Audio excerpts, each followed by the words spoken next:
Accounting information. Accounting is a service activity, ये एक service activity है।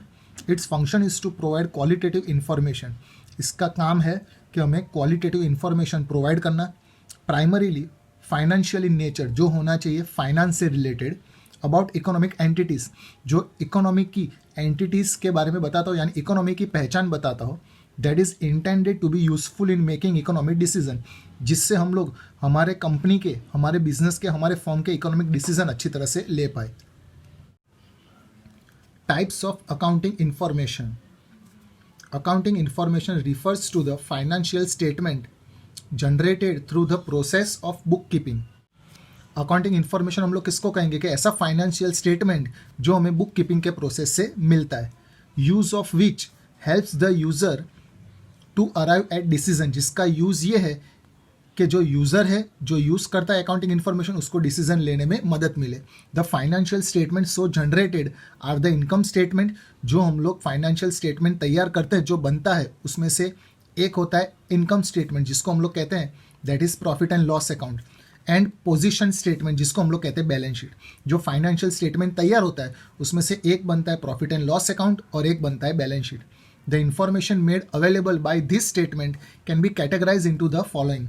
ये स्टेटमेंट पर से जो हमें इंफॉर्मेशन मिलती है वो 3 कैटेगरी में डिवाइड किया है। सबसे first, information relating to profit और surplus. The income statement makes available the accounting information about profit on or loss incurred as a result of business operation or otherwise during an accounting period. पूरे accounting period में यानी 12 महीने में हमारे income statement पर से हमें यह पता चलता है कि हमें प्रॉफिट हुआ है कि लॉस हुआ है, जो पूरा हम लोग ने बिजनेस 1 साल में चलाया उसकी मदद से।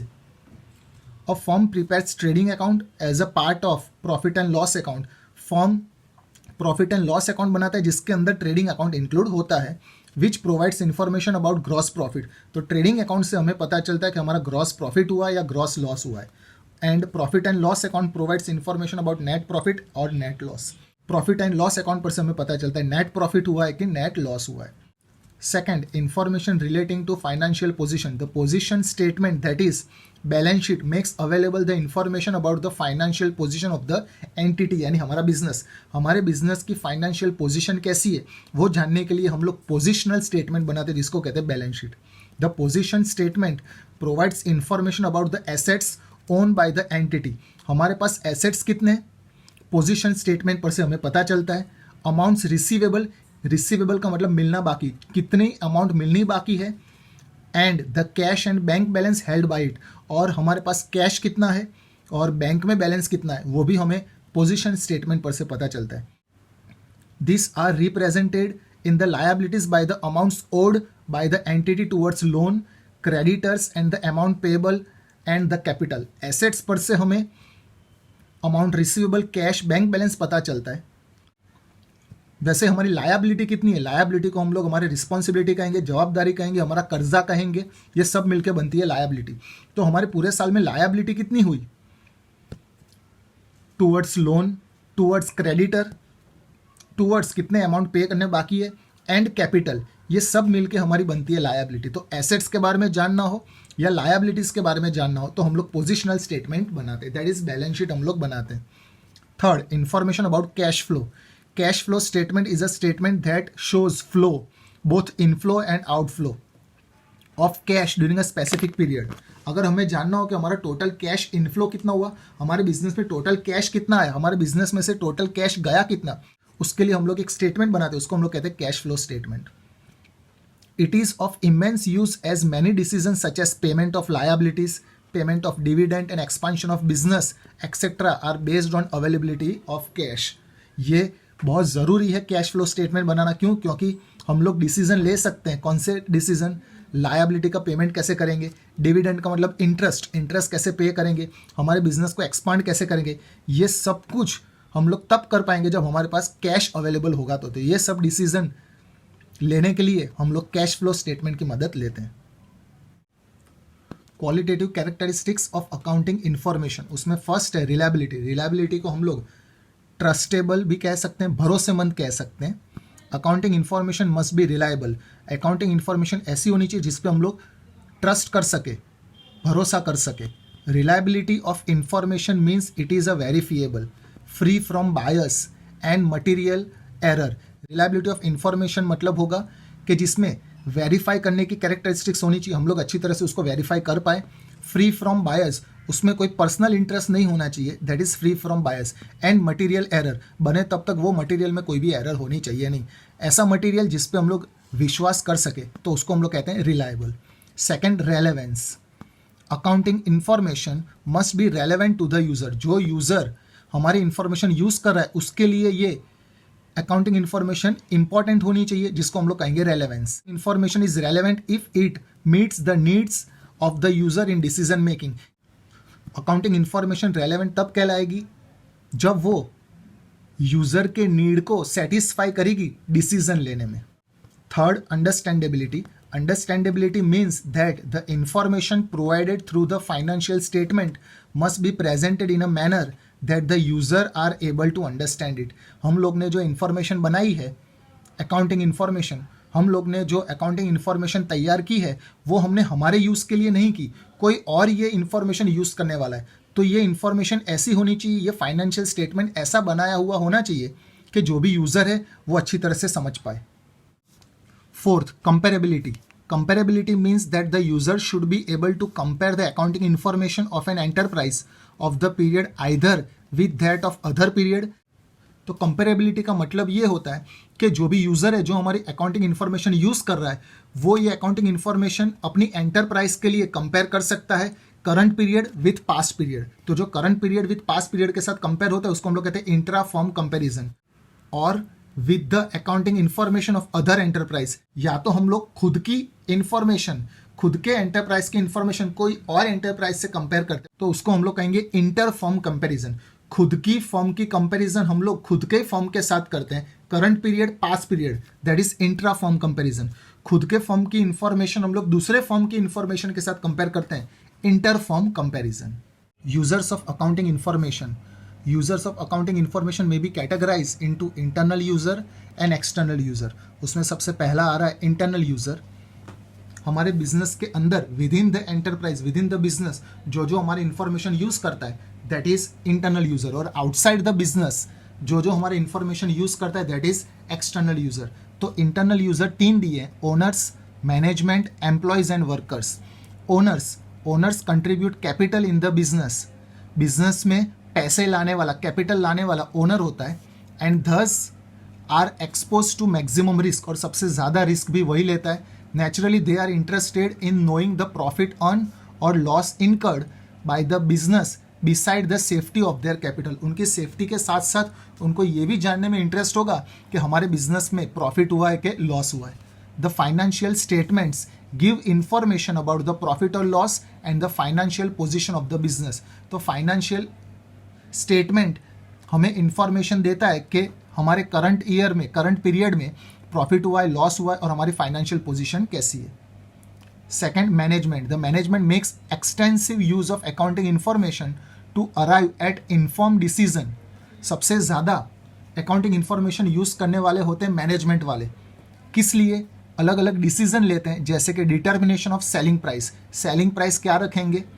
कॉस्ट कंट्रोल, कॉस्ट को कंट्रोल कैसे करेंगे, एंड रिडक्शन, और उसको रिड्यूस कैसे करेंगे, investment into new project etcetera, और हमारे पास जो फंड पड़ा है वो नए प्रोजेक्ट में हम लोग इन्वेस्ट कैसे करेंगे। Third, employees and workers. Employees and workers are entitled to bonus at year end which is link to the profit earn by the enterprise. Enterprise को प्रॉफिट होता है, हमारे बिजनेस को प्रॉफिट होता है तो ही एम्प्लॉय और वर्कर को बोनस मिलता है। इसलिए वर्कर और एम्प्लॉय को इंटरेस्ट होता है अकाउंटिंग इन्फॉर्मेशन इसलिए जानने के लिए कि करंट ईयर में हमारा प्रॉफिट हुआ है कि नहीं। प्रॉफिट होगा तो हमें बोनस मिलेगा at the end of the year. Therefore the employees and workers are interested in financial statement. इसलिए वो लोग इंटरेस्ट रखते हैं फाइनेंशियल स्टेटमेंट जानने के लिए। Besides, the financial statement also reflects whether the enterprise has deposited its due towards employees' provident fund and employee state insurance etc. उनके salary में से जो प्रोविडेंट फंड कट रहा है, उनके सैलरी में से जो इंश्योरेंस कट रहे हैं, तो एम्प्लॉयज़ को ये जानने में भी इंटरेस्ट होता है कि क्या हमारे बिजनेस वालों ने ये जो हमारे सैलरी में से फंड और इंश्योरेंस के पैसे काट रहे हैं क्या वो डिपॉजिट करवाए हैं कि नहीं। एक्सेट्रा और not with the appropriate authorities. जो भी अथॉरिटीज है उनके पास हमारे पैसे प्रोविडेंट फंड के और इंश्योरेंस के पैसे डिपॉजिट हुए हैं कि नहीं, वो जानने के लिए वो लोग अकाउंटिंग इन्फॉर्मेशन यूज करते हैं। ये इंटरनल यूजर्स थे। उसके बाद है external users, outside the business जो हमारी इन्फॉर्मेशन यूज करते हैं, दैट इज एक्सटर्नल यूजर्स। सबसे पहले bank and financial institution. Banks and financial institution are an essential part of any business as they provides loan to the business. Bank हो या financial institution, वो एक important हिस्सा गिना आता है बिजनेस का, लेकिन वो एक्सटर्नल हिस्सा गिना आता है क्योंकि वो लोग ही है जो हमें लोन प्रोवाइड करते हैं। Naturally they watch the performance of the business to know whether it is making progress as projected to ensure the safety and recovery of the loan advance and payment of interest. वो लोग को ये जानने में interest होता है कि हम लोग उनको लोन प्रोवाइड करेंगे, क्या वो लोग हमें लोन की अमाउंट इंटरेस्ट के साथ वापस देंगे। वो जानने के लिए वो लोग अकाउंटिंग इन्फॉर्मेशन यूज करते हैं, खुद की सेफ्टी के लिए और खुद की रिकवरी के लिए। They assess it by analysing the accounting information. ये लोग चेक कैसे करेंगे? अकाउंटिंग इन्फॉर्मेशन की मदद से उनको सब इन्फॉर्मेशन मिल जाएगी। Second, investors and potential investors. Investment involves risk. Investment में रिस्क ज़्यादा होता है and also the investor do not have direct control over business affairs. Investor को बिजनेस में पैसे इन्वेस्ट करने की परमिशन है, लेकिन वो लोग कोई बिजनेस अफेयर्स यानी बिजनेस से रिलेटेड कोई भी पॉइंट में दखल अंदाजी नहीं कर सकते।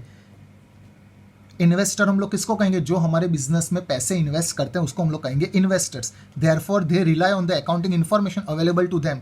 वो लोग हमारे कोई भी बिजनेस अफेयर्स में इन्वॉल्वमेंट नहीं करेंगे, उनका कंट्रोल नहीं होता, इसलिए वो लोग अकाउंटिंग इन्फॉर्मेशन यूज करते हैं। उस पर से वो लोग डिसीजन लेते हैं कि हमारे कंपनी में वो लोग इन्वेस्ट करेंगे कि नहीं। And seek answer to question such as what is the earning capacity of enterprise. और अकाउंटिंग इन्फॉर्मेशन पर से उनको सभी आंसर मिलते हैं, जैसे कि अभी उनकी एंटरप्राइज की अर्निंग कैपेसिटी कितनी है and how safe is their investment. और उन्होंने जो पैसे लगाए हमारे बिजनेस में, क्या वो पैसे अभी सेफ है कि नहीं। Third, creditors. Creditors are those parties who supply goods and और सर्विस ऑन क्रेडिट। क्रेडिट का मतलब उधार। क्रेडिटर हम लोग वो लोगों को कहेंगे, ऐसी पार्टी को कहेंगे जो हमें गुड्स और सर्विस क्रेडिट से प्रोवाइड करते हैं, उधार से हमें गुड्स प्रोवाइड करते हैं। It is a common business practice that a large number of supplier remain invested in credit sales.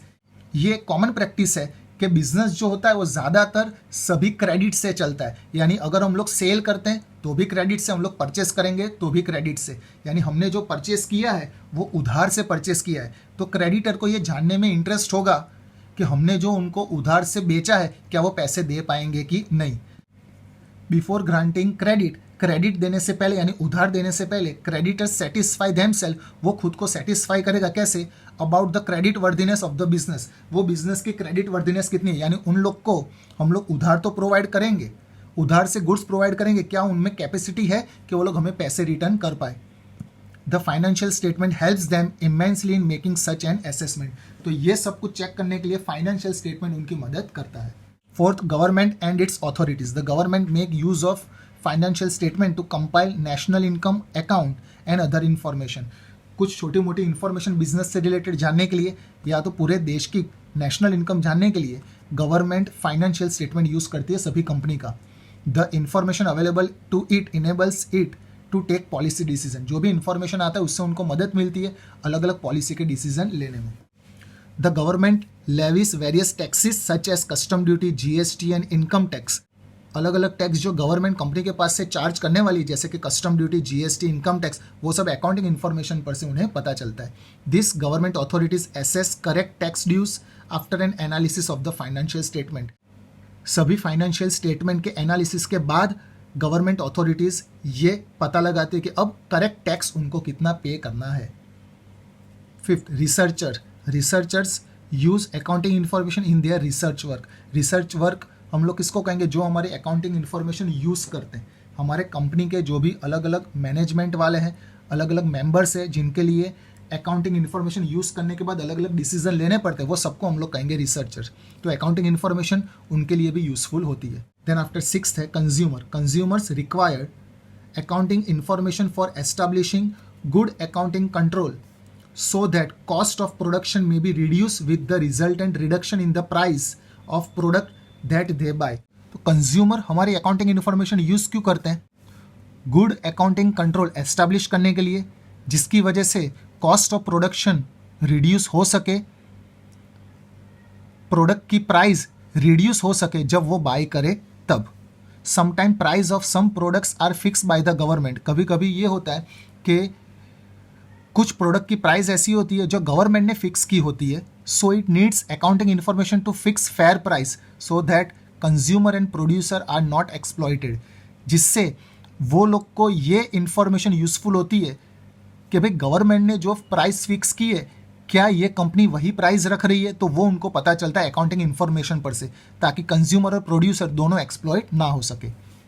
और लास्ट है 7th, public. They want to see the business running since it makes substantial contribution to the economy in many ways. वो लोग को ये जानने में interest होता है कि ये बिजनेस तो चल रहा है और इकोनॉमी को ये कंट्रीब्यूट भी करता है बहुत अलग अलग मेथड से, जैसे कि employment of people.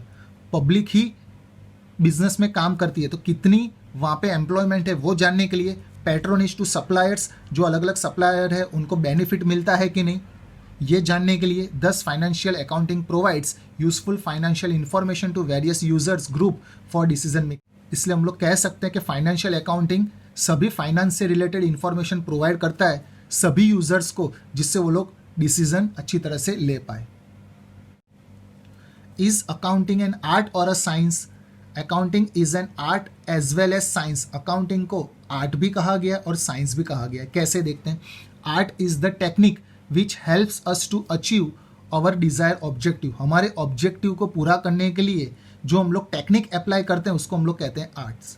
Accounting is an art of recording, classifying and summarising financial transaction. सभी फाइनेंशियल ट्रांजेक्शन को रिकॉर्ड करना, क्लासीफाई करना, समराइज करना, ये एक आर्ट कहलाता है। It helps us in knowing the profitability and financial position of the business. इससे हमें पता चलता है कि हमें प्रॉफिट हुआ है या लॉस हुआ है और हमारी फाइनेंशियल पोजीशन कैसी है। Any organise knowledge based on certain basic principle is a science. कोई भी नॉलेज हो जो कुछ प्रिंसिपल से डिपेंड होता है उसको हम लोग कहते हैं science. Accounting is also a science as it is an organise knowledge based on certain basic principle. तो अकाउंटिंग को हम लोग साइंस इसलिए कहते हैं कि ये भी एक ऑर्गेनाइज नॉलेज है जिसमें कुछ बेसिक प्रिंसिपल होते हैं, उसको ध्यान में रख के हम लोग सभी अकाउंट्स तैयार करते हैं। इसलिए अकाउंट्स को आर्ट्स भी कहा गया है और साइंस भी कहा गया है।